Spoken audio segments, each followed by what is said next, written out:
नमस्कार. आपल्या चॅनल मालवणी स्वादमध्ये तुमचं मनापासून स्वागत आहे. सर्वात आधी तुम्हा सगळ्यांना मकर संक्रांतीच्या खूप खूप शुभेच्छा. तर आज आपण मकर संक्रांती निमित्त एक छान अशी गोडधोड स्वादिष्ट आणि पौष्टिक रेसिपी बनवणार आहोत.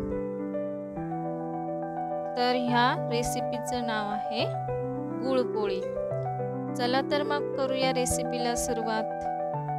तर ह्याला लागणारे साहित्य म्हणजे गव्हाचं पीठ, तीळ, गूळ आणि वेलची पूड, तसेच चवीपुरतं मीठ. तर ह्याचं मी वजनी प्रमाण डिस्क्रिप्शन बॉक्समध्ये दिलेलं आहे, तर तुम्ही ते पाहू शकता. सर्वात आधी आपण हे तीळ गरम करून घेऊया 1-2 ते 3 मिनिटासाठी. इथे मी बारीक केलेला जो गूळ आहे म्हणजे चिरून घेतलेला, तो मी मिक्सरच्या भांड्यामध्ये बारीक करून घेतलेला आहे. थोडंसं पाणी टाकून आपण ह्याला मिक्सरमधून फिरून घेऊया, म्हणजे आपला गूळ एकदम बारीक होईल. तर इथे गूळ पण आपला बारीक झालेला आहे, तसेच आपले तीळ पण भाजून झालेले आहे. तर आता आपण गव्हाचं पीठ मळायला घेऊया. तर सुरुवातीला आपण या पिठामध्ये तीळ घालून घेऊया आणि व्यवस्थित एकत्रित करून घेऊया. त्यानंतर वेलची पूड, थोडीशी हळद म्हणजे पोळीला कलर छान येतो पिवळसर. त्यानंतर चवीपुरतं मीठ. एवढं सगळं घातल्यानंतर आपण पीठ व्यवस्थित ढवळून घेऊया आणि त्यानंतर जो बारीक केलेला मिक्सरमधून गूळ आहे तो थोडा थोडा टाकत आपण पीठ मळून घेणार आहोत. जसं मी तुम्हाला इथे दाखवल्याप्रमाणे थोडा थोडा हे गूळ ॲड करत आपण पीठ मळून घेणार आहोत. मकर संक्रांतीला आपण तिळाचेच लाडू का खातो? तर ह्या काळात थंडीचं प्रमाण खूप जास्त प्रमाणात असतं आणि त्यामुळे शरीराची उष्णता मेंटेन ठेवण्यासाठी आपल्याला तिळाच्या लाडवाचा खूप फायदा होतो.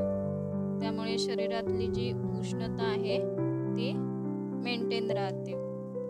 तुम्हाला काय वाटतं? प्रत्येक सणामागे आहे की नाही एक वैज्ञानिक दृष्टिकोन दडलेला? तुम्हाला तर माहीतच असेल तिळाचे लाडू आपल्या शरीरासाठी किती फायदेशीर असतात. ते तिळाच्या लाडवाने आपली हाडं मजबूत होण्यास मदत होते, कारण त्यामध्ये मिनरल्सचं प्रमाण खूप जास्त प्रमाणात आढळतं. तसंच तुमच्या हृदयासाठी पण खूप फायदेशीर ठरतं. लेडीजमध्ये मेनोपॉजच्या टायमिंगला तीळ खूप फायदेशीर ठरतात, ज्यामुळे हार्मोनल बॅलन्स मेंटेन राहतो. तसेच गुळाचे फायदे सुद्धा तुम्हाला माहीतच असेल. गुळामध्ये आयर्नचं प्रमाण खूप जास्त प्रमाणात असल्यामुळे आपलं शरीरातलं रक्तवाढीसाठी आपल्याला खूप फायदेशीर ठरतं. तर ही अशी गुळपोळी आहे की नाही पौष्टिक? तर इथे मी बारीक केलेला गूळ थोडा थोडा ॲड करत हे गव्हाचं पीठ मळून घेतलेलं आहे. आता हे गुळाचं मिश्रण असल्यामुळे थोडंसं पीठ हे कठीण मळलं जातं. तर तुम्ही हातावर थोडंसं पाणी घेऊन ह्या पिठाला थोडं पातळ करू शकता, जसं मी दाखवलं आहे तशा प्रकारे.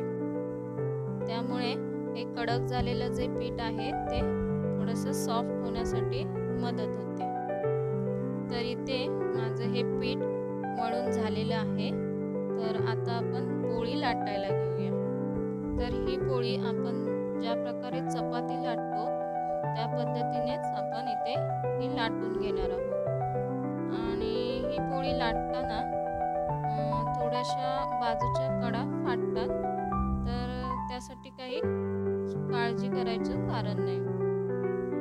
आपलं पीठ थोडंफार कडक असल्यामुळे त्या थोड्याशा कडा साईडने फाटतात, पण खरंच ही पोळी खूपच स्वादिष्ट लागते.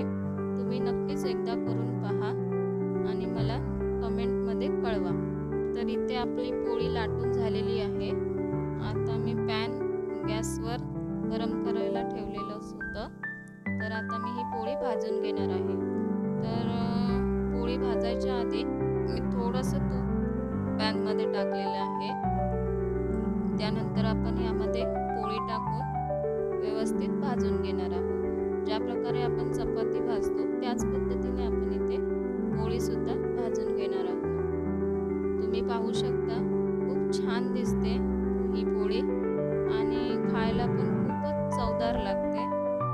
तसंच ही पौष्टिक तर आहेच.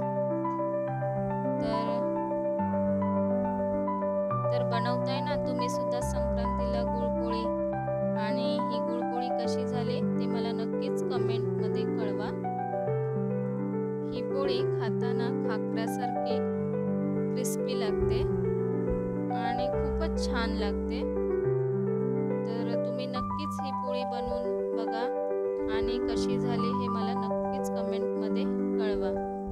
जर व्हिडिओ आवडला असल्यास लाईक, शेअर, सबस्क्राईब करायला विसरू नका. तसेच माझा व्हिडिओ शेवटपर्यंत पाहिल्याबद्दल धन्यवाद. जर तुम्ही माझ्या चॅनलवर नवीन असाल तर कृपया माझ्या चॅनलला सबस्क्राईब करा. जर माझ्या चॅनलला सबस्क्राईब केलं नसाल तर कृपया माझ्या चॅनलला सबस्क्राईब करा. सोबत बेल आयकॉन क्लिक करा, म्हणजे माझे व्हिडिओ सर्वात आधी तुमच्यापर्यंत पोहोचतील.